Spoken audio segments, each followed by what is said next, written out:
How much of God's grace do you need? Is it, I do the best I can, the rest is God's grace? Some people think that way, Well, Pastor Prince, God does His part, we must do our part. Your part is to realize you have no part. And when you realize you have no part, that's the best part that you have played. It's all of Christ. Stop hankering after self. Stop trying to get self, to improve self. You know how difficult, how depressing it is to look at your feelings, to look at your thoughts, and some Christians are still doing that. Even right now, even today, when they come to church, they'll sit down there, why is my feeling like this? Why are my thoughts like that? Why do you still have bad thoughts? Or during worship, I can feel this way, I can think that way. You stop thinking of yourself. Stop it. Salvation is not, you're still hankering. Why am I like that? To be disappointed with yourself is to have trusted in yourself.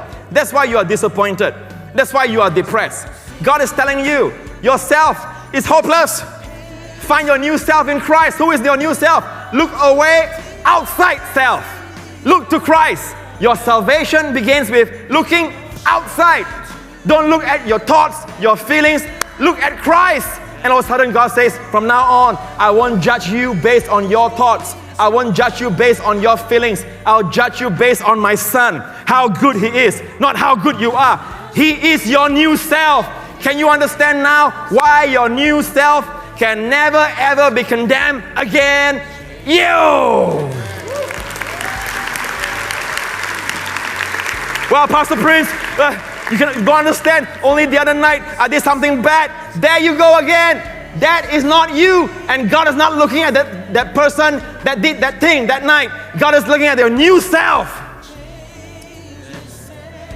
Literally, God is saying, start identifying this is your new self. I don't care what you experience. God says, it's like a mirage.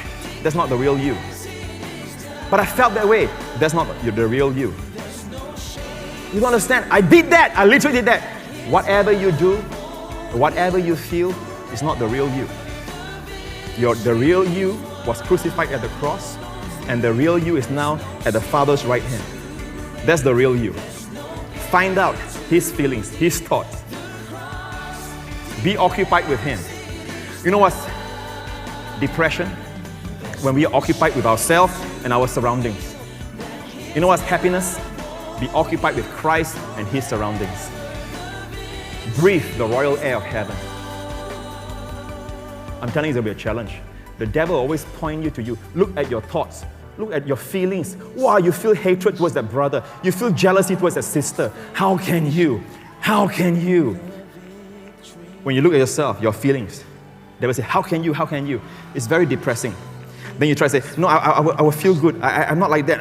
Stop it. You're still trying to perform yourself. Stop it. And tell the devil, that's my real self at the Father's right hand. Go check him out.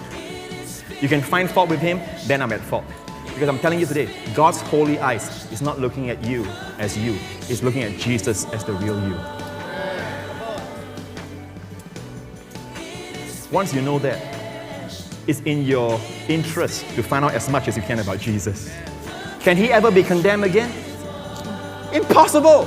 That same thought should govern your mind. Because God is looking at Him as the real you today.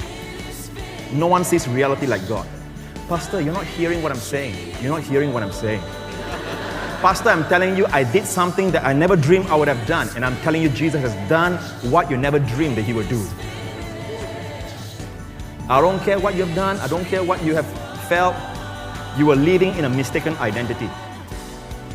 That's why you keep on doing the wrong things.